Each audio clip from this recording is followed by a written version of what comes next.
What's happening in Mississippi? You have found the Sit Down with Russ, Latino, where we explore the ideas and people that are shaping Mississippi's future. For our first show of the year, we're joined by, I call him the Forrest Gump of Mississippi politics. I don't know that that's flattering or not. I've been called worse. But Brad White has been in Mississippi politics for a very, very long time. Was the Mississippi Republican Party chairman at one point, worked with Dick Hall at MDOT. Has been chief of staff at the state auditor's office when state auditor Stacey Pickering was there, was chief of staff for former Senator Thad Cochran, for current Senator Cindy Hyde-Smith, and then for Governor Tate Reeves. In his current role, he oversees one of the largest agencies in the state of Mississippi, the Mississippi Department of Transportation. Obviously important because Mississippians drive more than almost every other state to and from work. It's how we get our kids to and from the soccer field, the baseball diamond, and to and from church every Sunday. So roads and bridges are an important part of government. And with the legislative session getting back into the swing of things, there's going to be an awful lot of conversation about how do we continue to improve our road and bridge system. What does it look like to have a sustainable funding stream for that system? And Brad will have all the answers to those questions. Before we get into all that, I mean, I joked about you being the Forrest Gump of Mississippi politics, obviously. I'm just saying you've been around for a long time. Given everything that you've done, what are like the big lessons that you've learned from every stop along the way? Because you've had some great mentors if you think about some of the people that you've worked with and for. Right. I mean, I think staying humble was probably the biggest lesson. Watching Senator Cochran, I learned a lot from him and the way that he dealt with people. But toward the end of his time in office, when his health failed and when we recognized that he was going to retire, but we had this large omnibus bill coming out of appropriations that we had to pass into law to fund the government before he could retire, that we were just trying to land the retirement properly. And in a city like Washington, you know, most people, that's as soon as there's a little blood in the water, all the sharks come to feed. And with Senator Cochran, you were able to see from people like Chuck Schumer to Mitch McConnell and all those senators in between, everyone had an interest in making sure he was able to retire with dignity. And that taught me a lot, just saying, you know, he built up the equity in that bank account of friendships around, and everyone respected him, everybody liked him, even if they disagreed with him. And no one wanted to see him retire with any other way but in a dignified manner. And so that made me take note and say, you know, I want to be a Thad Cochran as much as I can be, so that when my time comes like that everybody's wanting to be helpful more so than feeding at the trough. Yeah, you know, obviously politics, there are a lot of blunt instruments. Right. And sometimes you need a blunt instrument. Sometimes blunt instruments get things done. It strikes me listening to you talk about Senator Cochran's manner, and of course, Mississippians got to see it as well, but you got to see it in a different way. You get to see it up close and personal in a friendship capacity and an employee capacity. That he was not a blunt instrument. In a lot of ways, if he had walked into the room, for a lot of people, they would have thought he was unassuming. They may have not even noticed that he walked in. He at the time of his retirement, he was the longest serving member of Congress. He was the only senator left from the Nixon era, chairman of appropriations, but he was just a very humble, what you saw was what you get kind of guy. And you look at people like Senator Trent Lott, who in many ways was more successful than Thad. He knew how to wield power, and he knew how to deal in the political world. I mean, he defeated Senator Cochran for majority leader. But when he had a slip up and became a little vulnerable, it was his quote-unquote friends that kind of went on the attack. Senator Cochran, on the other hand, when he became vulnerable toward the end due to his health, I mean, it was the people that we would consider his quote-unquote enemies or opposition that were among the first to come to his side and say, let's help him retire with dignity. And so watching that, it had a big impact on the way I view life, because we're not going to be here forever. So, you know, and you were the Republican Party chairman when in relation to Haley Barbour? His second term. His second term. He asked me to run for chairman leading into his second term after he was reelected, and I served then. So that would have been 2000, into 2007 through 2011. how did that come about for you? Because you've been involved, I guess, in quote unquote Republican Party politics since you were a teenager. Is that right? There was a guy back home. I'm from Simpson County. That was a local mayor. He was mayor of Weathersby, which is no longer a town, and then later mayor of Mendenhall. And he was a Republican back in the 50s and 60s when there were very few Republicans. And as such, he came to know Kirk Fordyce through the Republican Party back in the 60s. And so when Governor Fordyce decided to run for office in 1991, Ray Layton got involved in his campaign, and I was 14 at the time. And he told my parents, we're going to make a Republican out of this boy, because back then everybody was Democrat in a rural county like Simpson. And so that started everything. And leading into, after Governor Fordyce was reelected, leading into the 1996, when the party was going to reorganize and elect county leadership, state leadership, national leadership, we thought Mr. Ray was going to be our new Republican county chairman. And he passed away suddenly, unexpectedly. And the others on the committee and all just decided, I guess, to roll the dice on a weird teenager. And I was elected county chairman, became the youngest county chairman in the nation. And that started my role in Republican Party leadership. Up until then, I was just kind of helping him put out yard signs. But of course, as a county chairman, you start having to hire poll workers, put on primary elections, recruit candidates, do all the things necessary to try to build a party, and hopeful to see a party develop that can take the philosophy of government that the Republican Party stands for or should stand for, and then translate that into public policy. So it was kind of accidental, I guess you'd say. Had Mr. Ray lived, I would have just continued being the little yard sign lackey. Well, I asked that question about where you were in relation to Haley. I had a conversation with Haley a couple of weeks ago after Mr. Clark Reed passed away. And he was just talking about, his beginning with Clark and what that was like. And he was mentioning that at the time that he got his start doing some of the same sort of lackey work that you're describing that you did early on, that I think that there was no member of the legislature that identified as a Republican, and only 3 mayors across the entire state. 3 mayors. You had Mac McAllister from Lauderdale County was in the House of Representatives. He was elected in, I think, 1963, the year that Rubel Phillips ran. So he would have been the only Republican on the blip around state politics at that time. But I'm sure the governor told you, Governor Barber's first poll he ever saw, 6% of the state identified as Republicans. Now, in 1964, when Wirt Yerger was running the campaign for Goldwater, Senator Goldwater, I think over 80-something% of the state voted for Goldwater, giving him one of the biggest victory he had in the whole country, other than his home state. So. Yeah, no, it's incredible to think about, because I think sometimes, obviously Mississippi's politics at this point, people identify it with being a deep red, quote unquote, Republican state, right?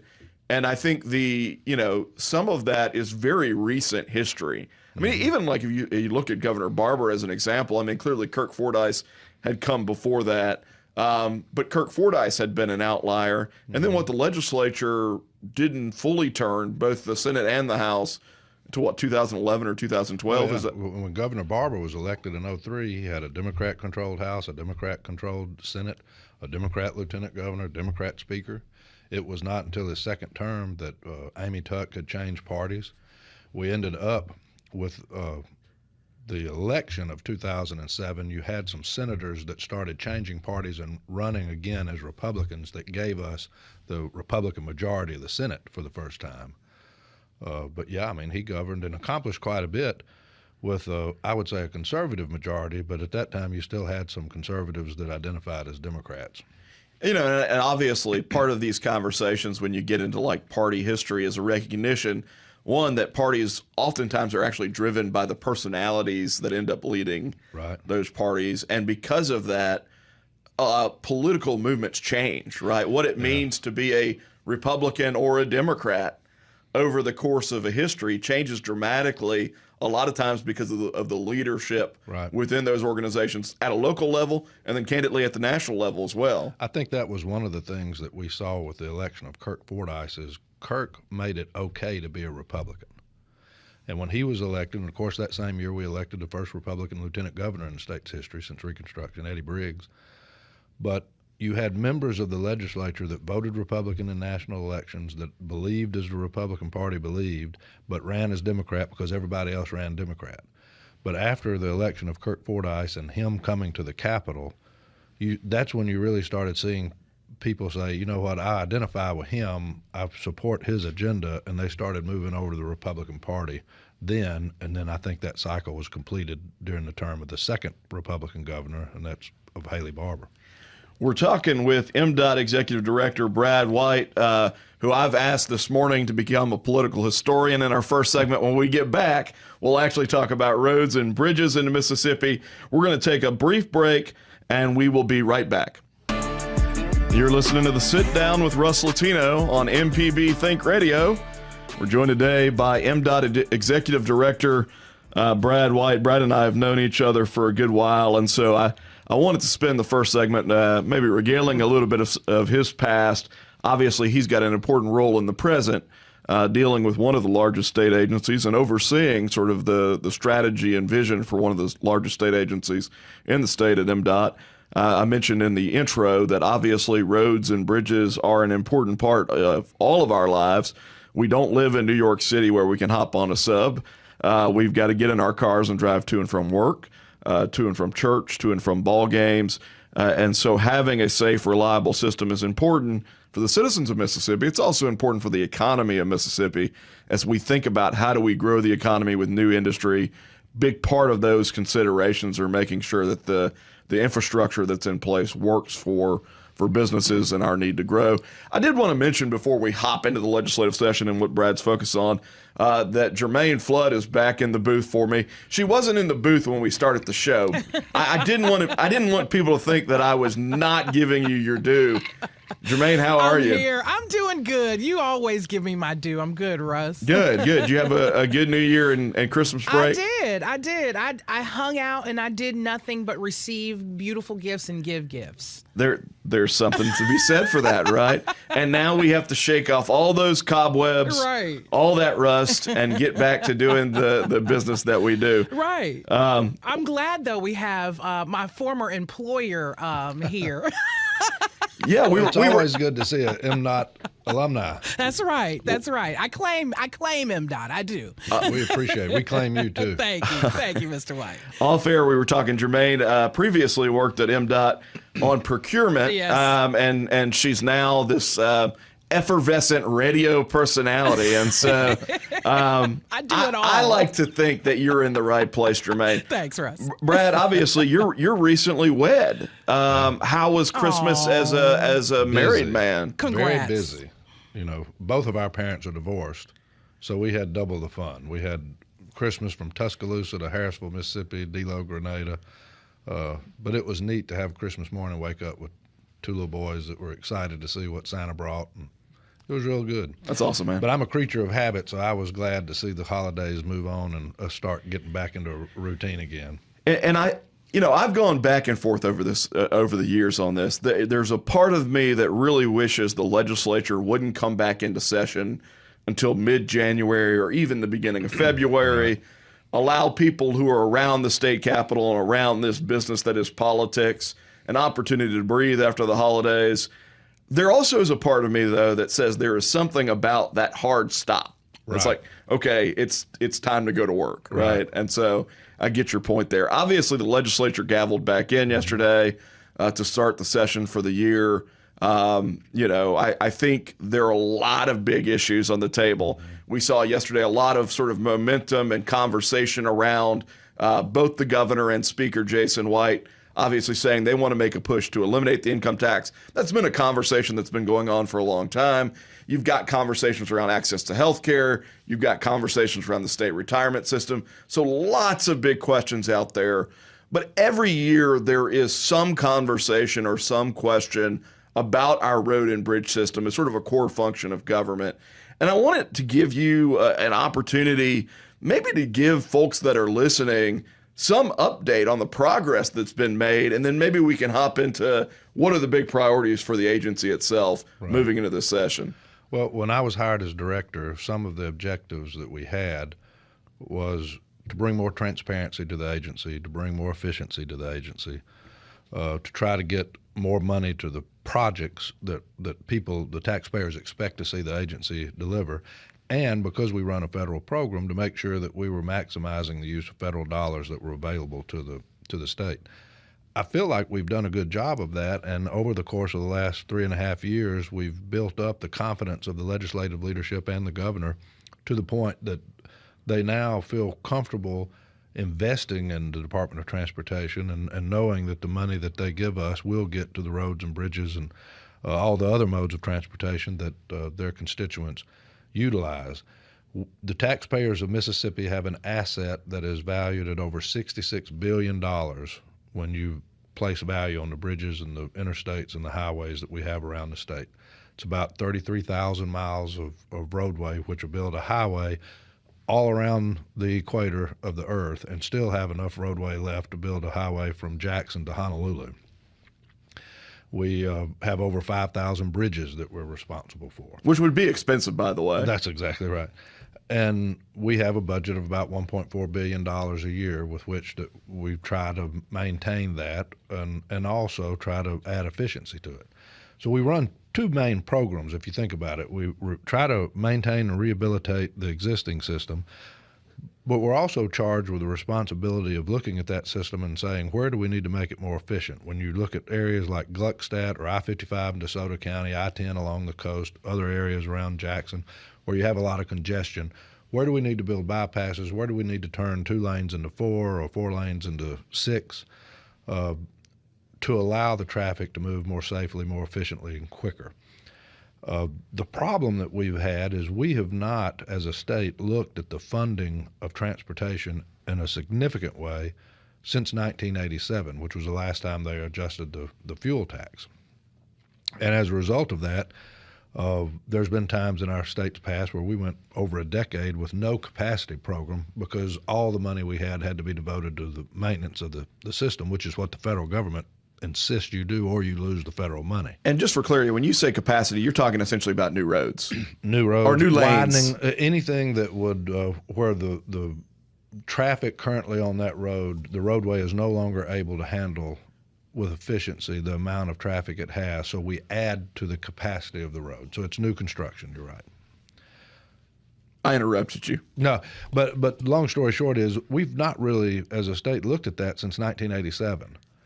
And that was when they raised the fuel tax for the last time. So we're working on a 35-year-old funding model. Now, unlike some of my predecessors, I'm not one of these MDOT directors who says we need to raise the fuel tax. 1 cent of fuel tax generates about $23 million. We get about 17 or 18 million of that. We need the money, but I feel like that there's a need to move to a more modern, more diversified funding model where you collect money from various sources and collectively you come up with whatever the deficit is that we're experiencing that we need in order to properly maintain and hit the metrics the federal government gives us while being able to keep the capacity program alive. What other states have done is they've looked at things like what we call here the use tax. They have gaming revenue. They have other fees that are adjusted that collectively provide that funding source, so you're not just hitting the taxpayer at the pump with everything. So I'm hopeful that this session, that's a long way around the barn in saying that I'm hopeful that this will be the session that we actually have some meaningful conversation about what does that need to look like? How do we responsibly put together the revenue stream necessary in a recurring fashion to fund this core function of government, but do so in a way that's not overly burdensome to the taxpayer. And fortunately, I think Trey Lamar has a concept that he's looking at on redoing the whole tax code, basically, that would net the state a significant tax decrease, but that would still try to find a manner in which to fund our transportation needs. So I'm anxious to see where these conversations go. Yeah, I think that's a big part of the question for a lot of folks. If you look at the conversation yesterday about income tax elimination, that I think a lot of people sort of have the reaction of, it would be great if I didn't have to pay income taxes, but then how do we make sure that we continue to fund things like roads and bridges or education or whatever that looks like? I think there's probably an answer to some of those concerns, but it's something that you've got to be thoughtful about, right? You've got to make sure that when you are talking about a core function of government, that you're not dropping the ball on that.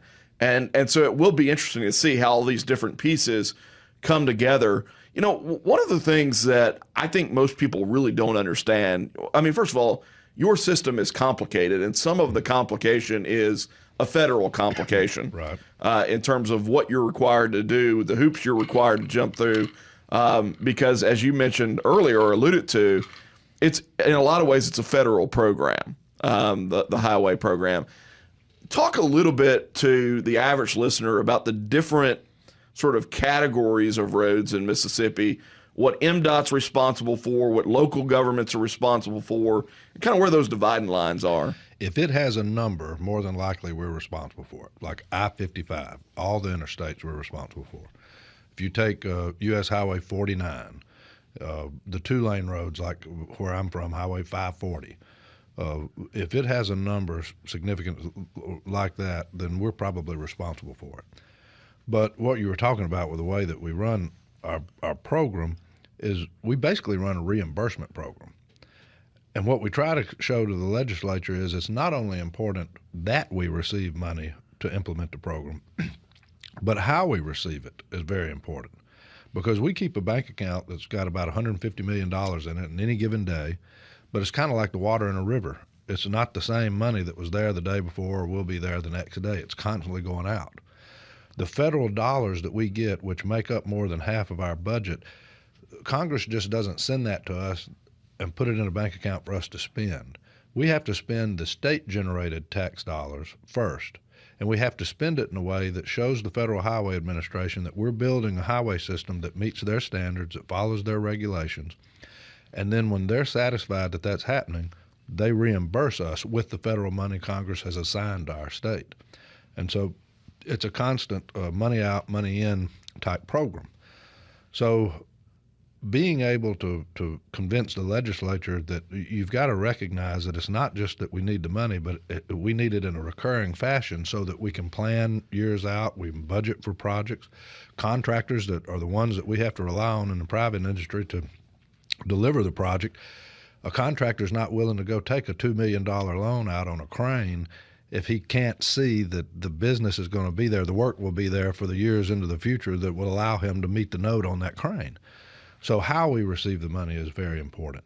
And hopefully, like I said, this session, this is the first session that I've seen real movement toward trying to identify a funding source that will come in a recurring fashion that will come into the Department of Transportation to push this project, this movement out. I mean, inflation hit everybody. It really hit us. We've got the same amount of money going into pavement, but you're seeing less projects being awarded around the state. And what that means is over time, if that is allowed to continue, our metrics with our performance targets that the Federal Highway Administration puts on us will start suffering.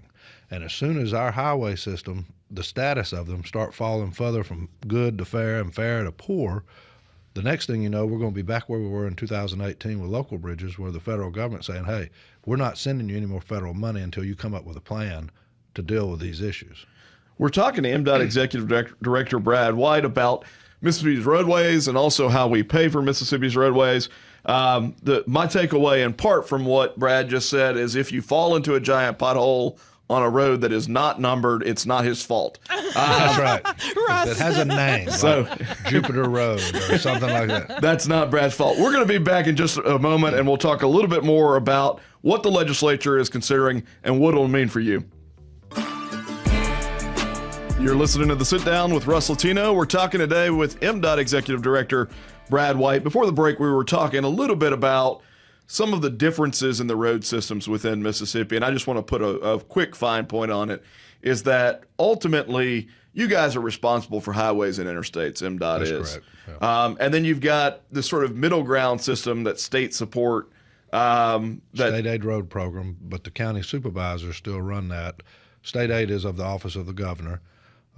They receive funding through the fuel tax and all of that as well, but that money primarily goes on state and city, county and city bridges and roadways. And then there is a segment where local governments are just supposed to be responsible for roads. City streets, city councils, aldermen are responsible for them. Same with your normal county roads. Your board of supervisors run it. So I say that because I think oftentimes when you hear complaints about roads, which is not to say that MDOT doesn't have things it's working on to improve as well, but very frequently when you hear people say things like, well, Jackson is Beirut, those are not roads that MDOT is responsible for from a funding perspective, from an operational perspective. Yeah, we receive a lot of complaints on systems that we just don't have jurisdiction over. I think given the tools that we have, our team does a really good job of doing the best we can and making the money go as far as it can. But ultimately, yeah, everybody think when they see any kind of pavement or even a gravel roads, we've received complaints on those. They think Department of Transportation handles that. Yeah, it's interesting too because you were talking about the gasoline tax or the fuel tax. Obviously, back in 16 and 17, there was some conversation about do we need to raise the gasoline tax in Mississippi? Right now, it's 18.4 cents a gallon. Right. I'll say this too. I remember having a conversation with a lady during that conversation about whether or not to raise it, and she was insistent. I don't pay a gas tax, and I think it's because it doesn't show up on a receipt, right? That those types of excise taxes are just included in whatever you see as a price per gallon. And so people don't even realize sometimes that that's there. And then the federal gas tax is another 18.4, right? That's correct. Okay. And it's proven to be insufficient in allowing us to really take care of the needs that we have. But what Congress does, when I worked for Senator Cochran, we would receive a memo that told us what the deficit was or what the shortfall was in the Highway Trust Fund, and Congress would just appropriate a pot of money to go and make them whole. The legislature can't do that or doesn't do that. So that's our issue. But I go back to this is 2025, not 1987, and I think that we've got to think in a more modern way. I don't think it's smart for us to try to put all of our eggs in the one basket of the fuel tax. I think that we should think in a more diversified manner.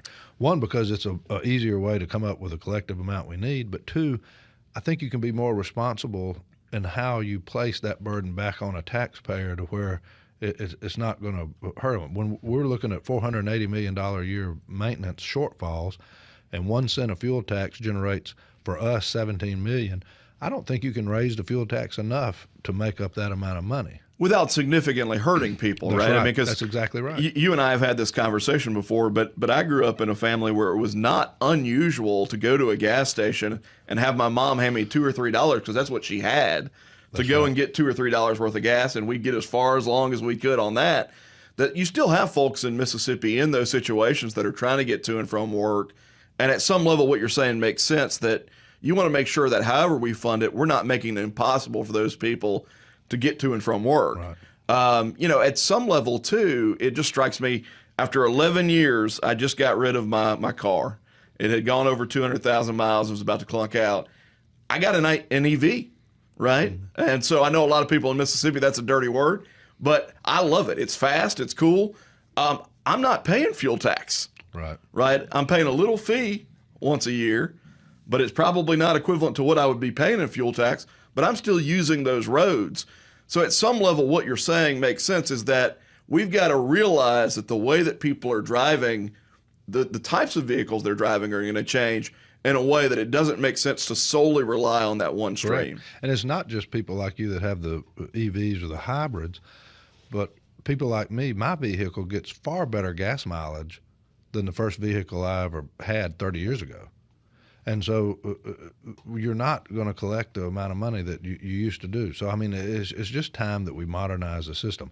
And this goes back to what we were talking about earlier with the Republican Party.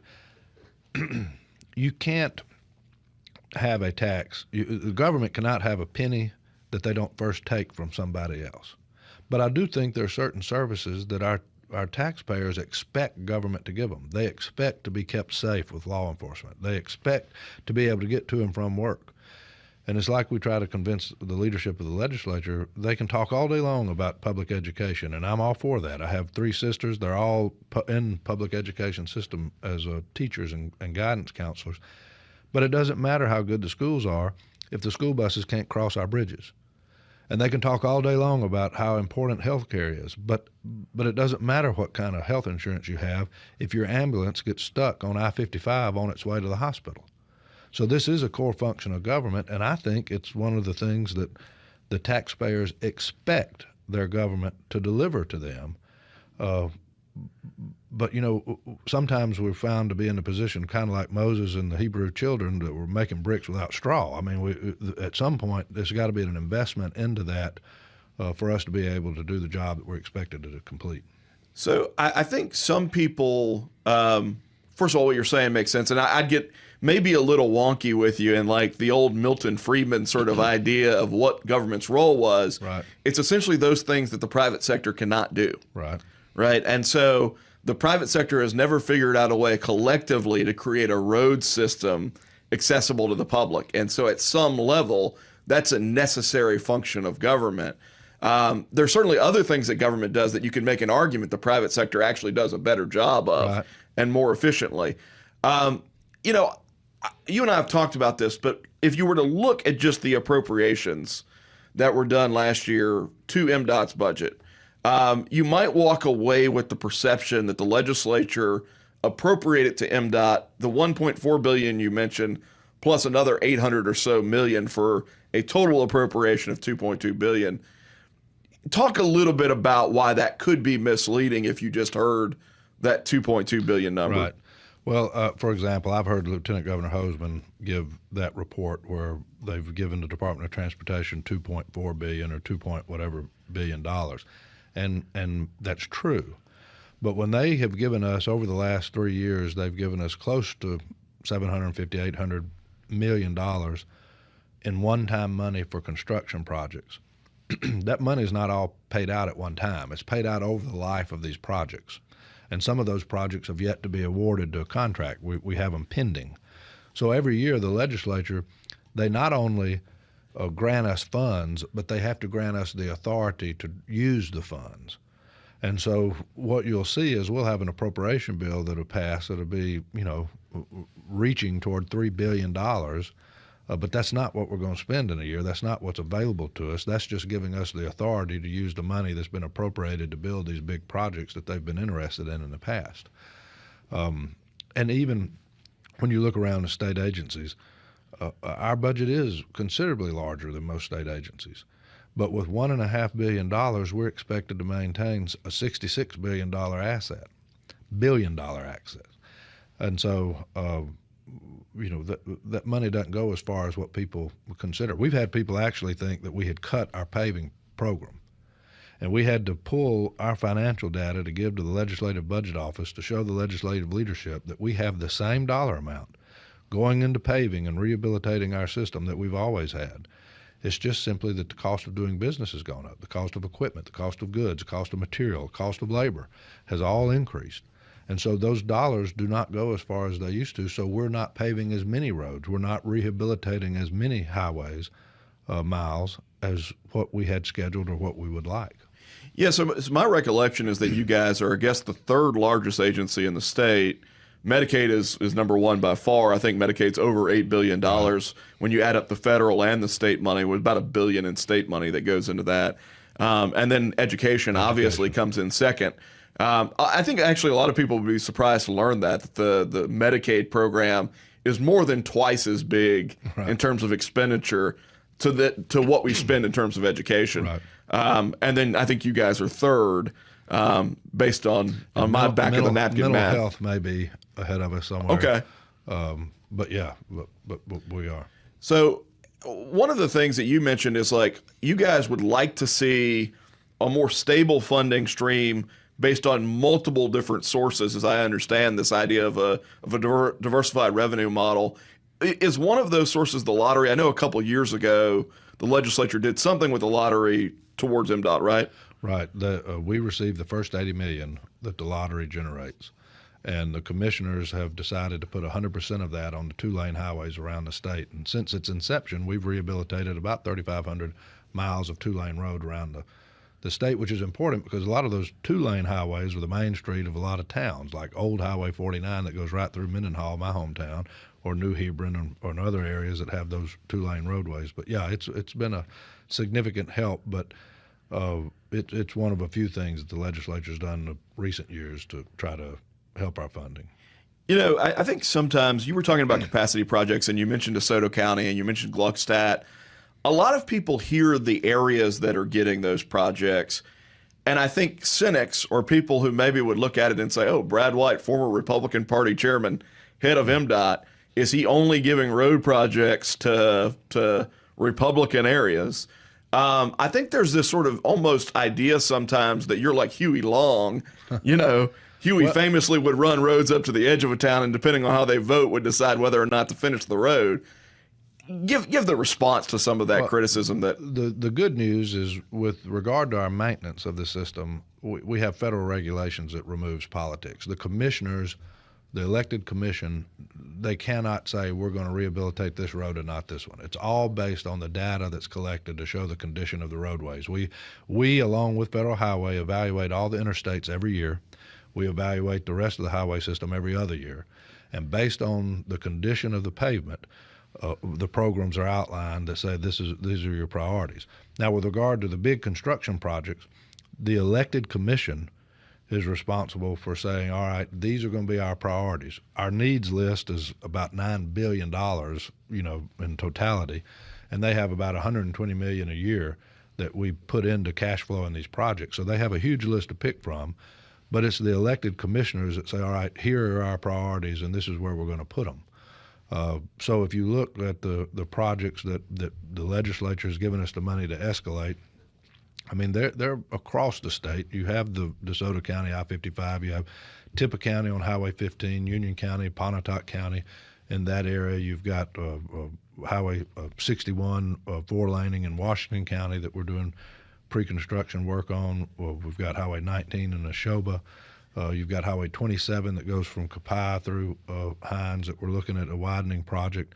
And then you've got Highway 49, I-10, I-110 all over the coast in South Mississippi, Highway 57 in Jackson County. There's a hurricane evacuation that we have under construction.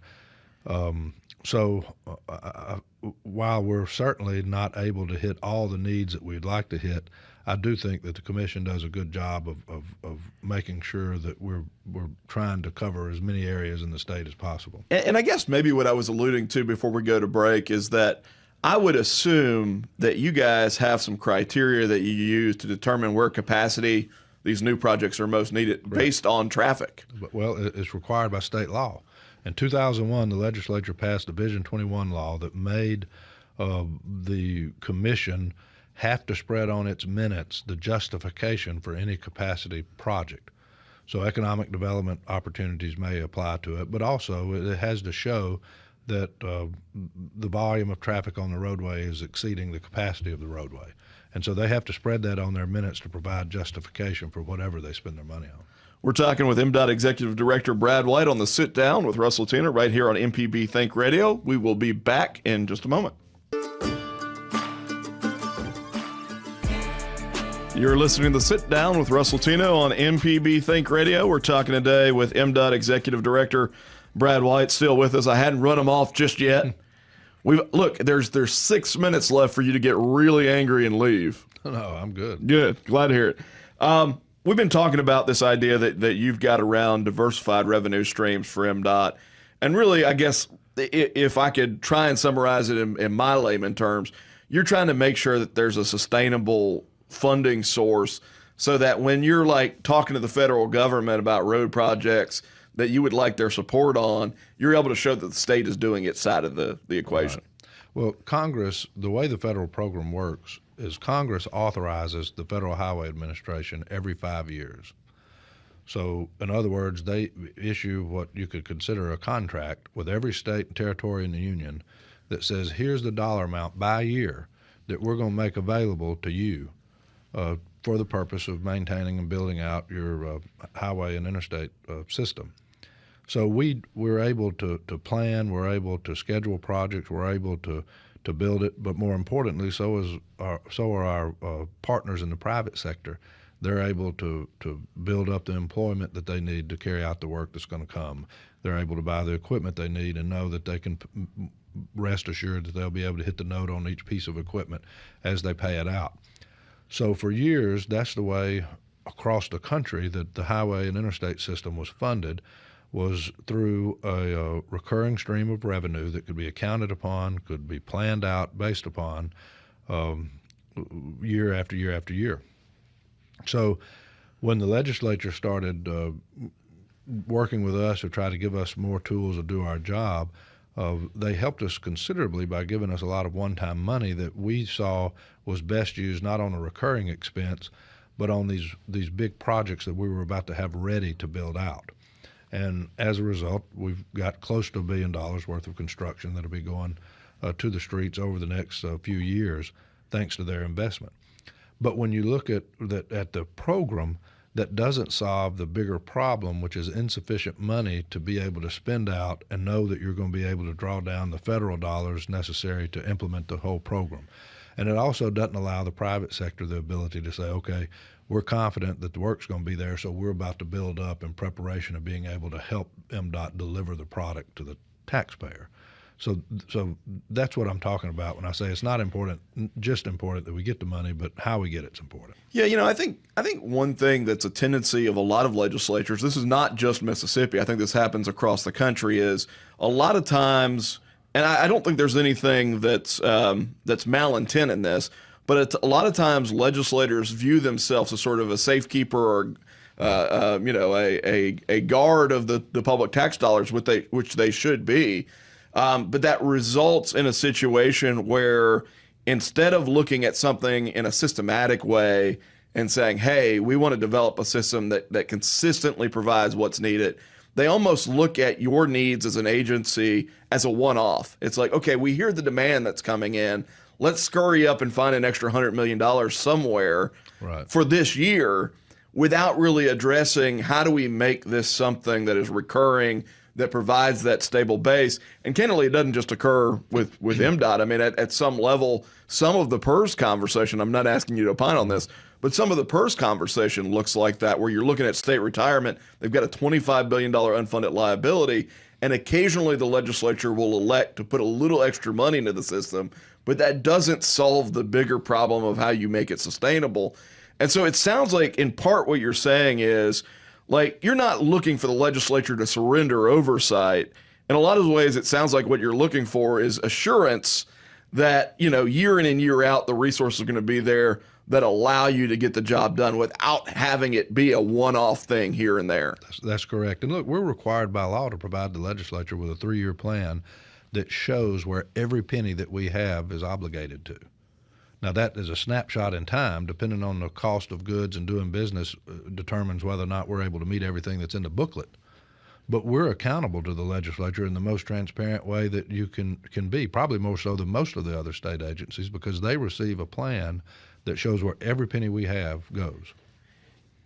It will be interesting to see how all this unfolds, particularly in the context of bigger conversations that are going on around tax reform with income taxes, with the sales tax on groceries, all of these questions that the legislature will try and do all at once in a 3-month session while walking and chewing bubble gum at the same time.